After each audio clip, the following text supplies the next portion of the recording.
श्री गणेशाय नमः। ओम श्री सरस्वती नमः। ओम श्री सीतारामाभ्याम नमः। श्री रामचरितमानस अयोध्या कांड। जब प्रभु श्री राम जी लक्ष्मण और सीता जी सहित वन को चले जाते हैं, तब भरत को समाचार देकर बुलवाया जाता है। भरत जी जब यह सुनते हैं, श्री रामचंद्र जी का वन जाना सुनकर भरत जी को पिता की मृत्यु का भी भूल गए। भरत जी सारे अनर्थ का कारण स्वयं को ही जानकर वे मौन होकर स्तब्ध रह गए।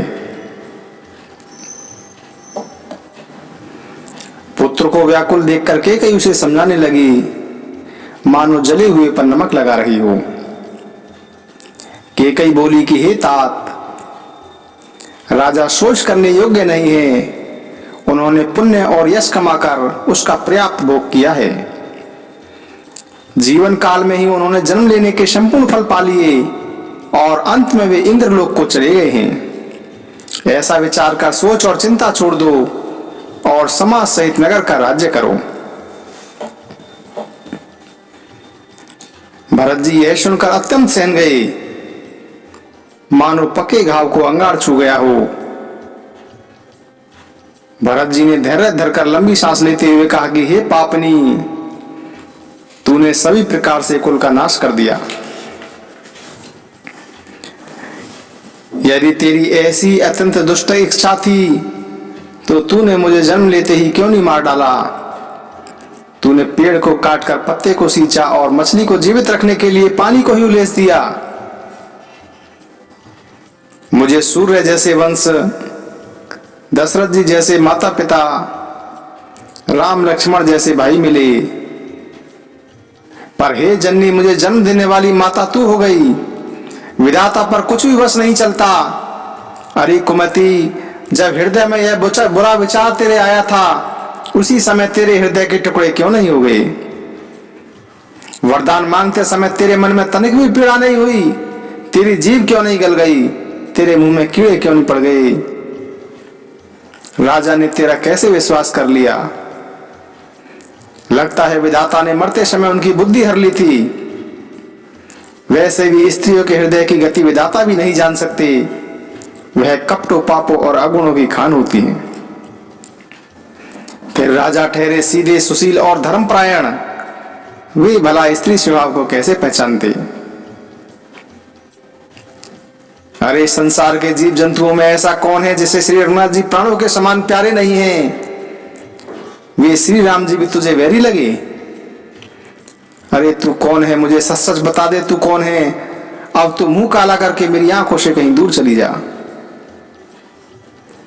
विधाता ने मुझे श्री राम जी से विरोध करने वाले हृदय से उत्पन्न किया है। मेरे समान पापी दूसरा कौन होगा।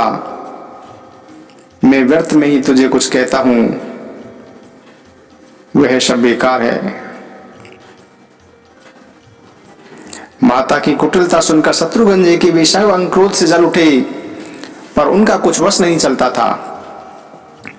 उसी समय भांति भांति के कपड़ों और गहनों से सजकर मंत्रा वहां आ पहुंची। उसे सजी धजी देखकर लक्ष्मण के छोटे भाई शत्रुघ्न जी क्रोध में भरकर उठे और मानो जलती हुई आग में आहुति पड़ गई हो। शत्रुघ्न जी ने जोर से उस कुबड़ी पर एक लात जमा दी और वह कुबड़ी चिल्लाती हुई मुंह के बल जमीन पर जा गिरी। उसका कुबड़ा टूट गया, कपाल फूट गया और मुंह से रक्त बहने लगा। वह कराती हुई बोली कि इसमें हमारा क्या दोष है, हमने क्या बिगाड़ा है। जो भला करता है उसी को लोग बुरा कहते हैं। उसकी यह बात सुनकर उसे फिर पांव से दुष्टा जानकर शत्रुघ्न जी उसके बाल पकड़कर उसे घसीटने लगे। तब भरत जी ने उसे छुड़ा दिया और दोनों भाई तुरंत कौशल्य जी के पास गए। माता कौशल्या जी ने मैले वस्त्र पहने हुए थे, उनके चेहरे का रंग फीका पड़ा हुआ था, दुख के कारण उनका शरीर सूखा हुआ था। कौशल्या जी ऐसे दिखाई पड़ रही थी मानो सोने की सुंदर कल्पता को वन में पाला मार गया हो। भरत जी को देखते ही माता कौशल्या जी उठ खड़ी हुई, पर मूर्छित होकर पृथ्वी पर गिर पड़ी। यह देखते ही भरत जी व्याकुल हो गए और अपने शरीर के सुध बुलाकर उनके चरणों में गिर पड़े। भरत जी बोले कि हे माता, पिताजी कहाँ हैं? सीता जी तथा मेरे दोनों भाई श्री राम लक्ष्मण कहाँ हैं?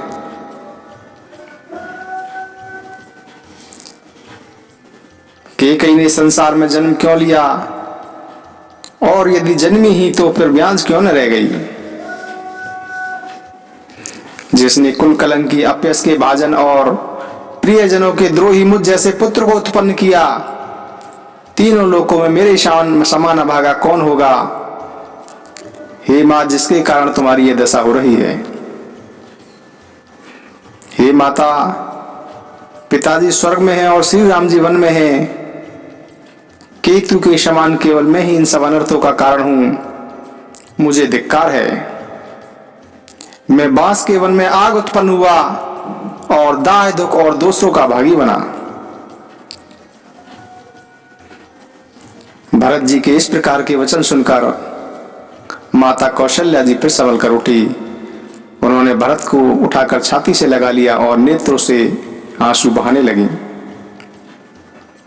सरल स्वभाव वाली माता कौशल्या जी ने बड़े प्रेम से भरत जी को अपनी छाती से लगाया, मानो श्री राम जी ही लौट कर आ गए हों। फिर लक्ष्मण जी के छोटे भाई शत्रुघ्न को भी हृदय से लगाया। शोक और स्नेह उनके हृदय में समाता ही नहीं था। माता कौशल्या जी का स्वभाव देखकर सब यही कह रहे थे कि श्री राम जी की माता का ऐसा स्वभाव क्यों ना हो। उन्होंने भरत जी को अपनी गोद में बिठा लिया और उनके आंसू पोंछकर बोली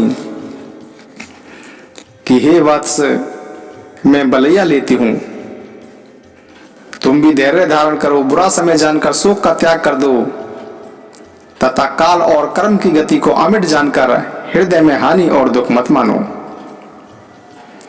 माता कौशल्या जी कहती हैं कि हे तात, किसी को भी दोष मत दो। विधाता मेरे लिए सब प्रकार से उल्टा हो गया है, जो इतने दुख पर भी मुझे जीवित रखे हुए है। अब भी कौन जानता है उसे क्या अच्छा लग रहा है। हे तात, पिता की आज्ञा से श्री राम ने भूषण वस्त्र त्याग दिए और वलकल पहन लिए। उनके हृदय में न कुछ विषाद था और न हर्ष था। उनका मुख प्रसन्न था, मन में न आसक्ति थी न द्वेष था। सबको सब प्रकार संतोष देकर वे वन को चले गए और यह सुनकर सीता भी उनके साथ चली गई। श्री राम के चरणों की अनुरागणी वह किसी प्रकार भी न रुकी और उन दोनों को वन जाते हुए देख सुनकर लक्ष्मण जी भी उनके साथ उठ चले। श्री राम ने उन्हें रोकने के लिए बहुत यत्न किए, परंतु वे न रहे। तब श्री राम जी सबको सिर झुकाकर तथा सीता और लक्ष्मण को साथ लेकर वन को चले गए। मैंने तो उनके साथ ही गई और न ही मैंने अपने प्राण उनके साथ भेजे। यह सब इन्हीं आंखों के सम्मुख हुआ, फिर भी अभागे जीव ने यह शरीर नहीं छोड़ा। अपने स्नेह की ओर देखकर मुझे लाज भी नहीं आती। मैं राम जैसा पुत्र की माता, जीना मरना तो राजा ने ही जाना। मेरा हृदय तो सैकड़ों वज्रों के समान कठोर है। माता कौशल्या जी के वचनों को सुनकर भरत सहित सारा अरण्यवास व्याकुल होकर ऐसे विलाप करने लगा मानो राजमहल शोक का निवास बन गया हो। दोनों भाई विकल होकर विलाप करने लगे।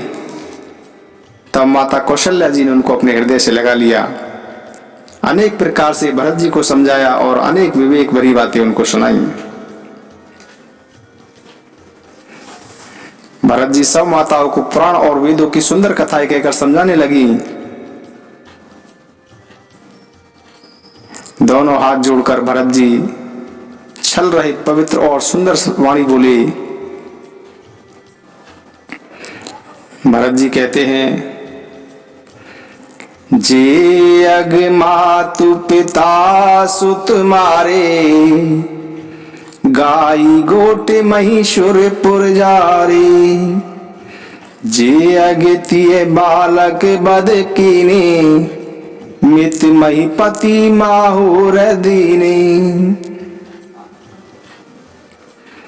भरत जी कहते हैं कि जो पाप माता पिता और पुत्र के मारने से, गौशाला और ब्राह्मणों के नगर जलाने से, स्त्री और बालक की हत्या करने से, और जो मित्र और राजा को विष देने से होते हैं, कर्म वचन और मन से होने वाले जितने पातक और उपपातक कवि लोग कहते हैं, हे विधाता, यदि इस काम में मेरा थोड़ा सा भी मत हो तो हे माता वे सब पाप मुझे लग जाएं। हे माता, यदि इसमें मेरा मत हो तो विधाता मुझे उनकी गति दे जो लोग श्री हरि और श्री शंकर जी के चरणों को छोड़कर भयानक भूत प्रेतों को बेचते हैं। जो लोग श्री हरि और श्री शंकर जी के चरणों को छोड़कर भयानक भूत प्रेतों को ही भजते हैं। जो लोग वेदों को बेचते हैं, धर्म का दोहन करते हैं, चुगलखोर हैं, दूसरों के पापों को कह देते हैं, जो कपटी कुटिल कलग्रही और क्रोधी हैं, तथा जो वेदों की बुराई करने वाले और विश्व के विरोधी हैं। इस प्रकार यहां पर भरत जी ने जो मनुष्य की बुराइयां हैं उनका वर्णन किया है कि मनुष्य को इन बुराइयों कैसे दूर रहना चाहिए। आगे कहते हैं भरत जी कि जो लोभी लंपट और लालचियों की तरह आचरण करते हैं, जो पराय धन और पराई स्त्री की ताक में रहते हैं, हे जननी, यदि इस काम में मेरी सम्मति हो तो मैं उन्हीं की तरह भयानक गति को पाऊं। जिनका सत्संग में प्रेम नहीं है, जो अभागे परमार्थ के मार्ग से विमुख हैं, जो मानव शरीर पाकर भी श्री हरि का भजन नहीं करते, जिनको विष्णु और शंकर का सुयश नहीं सुहाता, जो वेद मार्ग को छोड़कर वेद के प्रतिकूल मार्ग पर चलते हैं, जो ठग हैं और रूप बदलकर जगत को छलते हैं, हे माता, यदि मैं इस वेद को जानता भी हूं तो शंकर जी मुझे उन लोगों की गति दें। माता कौशल्या जी भरत जी की सहज रूप से सच्ची और सरल बातों को सुनकर कहने लगी कि हे तात, तुम तो मन वचन और शरीर से ही श्री रामचंद्र जी के प्यारे हो। राम तुम्हें प्राणों से भी बढ़कर प्रिय हैं और तुम भी राम को प्राणों से भी अधिक प्रिय हो। चंद्रमा चाहे विष टपकाने लगे, पाला आग बरसाने लगे, जलचर जीव जल से विरक्त हो जाएं और ज्ञान हो जाने पर भी चाहे मोह न मिटे, पर तुम श्री रामचंद्र जी के प्रतिकूल कभी नहीं हो सकते। इसमें तुम्हारी सम्मति है। संसार में जो भी कोई ऐसा कहते हैं वे स्वप्न में भी सुख और सुख गति कभी नहीं पाएंगे। ऐसा कहकर माता कौशल्या जी ने भरत जी को हृदय से लगा लिया। उनके स्तनों से दूध बहने लगा और नेत्रों में जल छा गया। इस प्रकार बहुत विलाप करते हुए सारी रात बैठे ही बैठे बीत गई।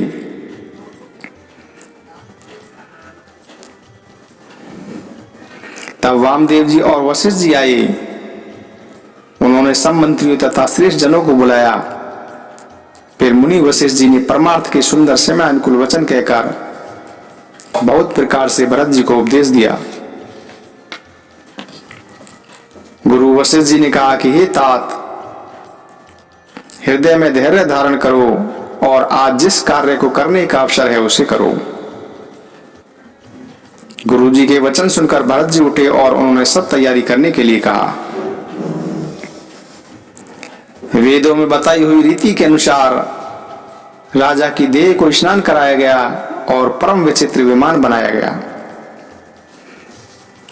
भरत जी ने सब माताओं से प्रार्थना करके सती होने से रोक लिया। रानियां भी श्री राम के दर्शन की अभिलाषा से रुक गईं। चंदन, अगर तथा कई प्रकार के अपरिमित सुगंध द्रव्यों के बहुत से बोझ आए। सरयू जी के तट पर ऐसी सुंदर चिता बनाई गई जो मानो स्वर्ग की सुंदर सीढ़ी हो। इस प्रकार सब दाय क्रिया की गई और सबने विधि पूर्वक स्नान करके तिलांजलि दी। फिर वेद, स्मृति और पुराण सबका मत निश्चय करके उसके अनुसार भरत जी ने पिता का 10 गोत्र विधान किया। मुनि श्रेष्ठ वशिष्ठ जी ने जैसी जहां आज्ञा दी, भरत जी ने सब कुछ वैसा ही हजारों प्रकार से किया। शुद्ध हो जाने पर सब दान दिए। गौए तथा घोड़े, हाथी आदि अनेक प्रकार की सवारियां, सिंहासन, गहने, कपड़े, अन्न, पृथ्वी, धन, मकान भरत जी ने दिए। दान पाकर सारी मनोकामनाएं अच्छी तरह से पूरी हो गईं। भरत जी ने पिताजी के लिए जैसी करनी हो वह लाखों मुखों से वर्णन नहीं की जा सकती। फिर शुभ दिन शोध कर श्रेष्ठ मुनि वशिष्ठ जी आए और उन्होंने मंत्रियों तथा सर्वश्रेष्ठ मुनियों को बुलवाया। बैठे राजसभा सब जाई, पठे बोली भरत दो भाई। भरत वशिष्ठ निकट बैठारे, नीति धर्म में वचन उचारे। सभी लोग राजसभा में जाकर बैठ गए। तब मुनि ने भरत जी तथा शत्रुघ्न जी दोनों भाइयों को भी बुलवाया। भरत जी को वशिष्ठ जी ने अपने पास बिठा लिया और नीति तथा धर्म से भरे हुए वचन कहने लगे। वशिष्ठ जी ने केकई की जैसी कुटिल करनी थी, पहले तो श्रेष्ठ मुनि ने वह सारी कथा कही। फिर राजा के धर्मवत और सत्य की सराहना की, जिन्होंने शरीर त्याग कर भी प्रेम का निर्वाह किया। प्रभु श्री रामचंद्र जी के गुणशील और स्वभाव का वर्णन करते समय तो मुनिराज के नेत्रों में जल भर आया और वे शरीर से पुलकित हो गए। फिर लक्ष्मण जी और सीता जी के प्रेम का बखान करते हुए ज्ञानी मुनि शोक और स्नेह में मग्न हो गए। तब मुनिनाथ ने दुखी होकर कहा कि हे भरत सुनो, होनहार बहुत बलवान होता है। हानि लाभ, जीवन मरण और यश अपयश ये सब विधाता के हाथ में है। ऐसा विचार कर किसको दोष दिया जाए और किस पर व्यर्थ में क्रोध किया जाए। हे तात, मन में विचार करो, राजा दशरथ शोषण करने योग्य नहीं है। इस प्रकार गुरु वशिष्ठ जी भरत जी को समझाते हैं।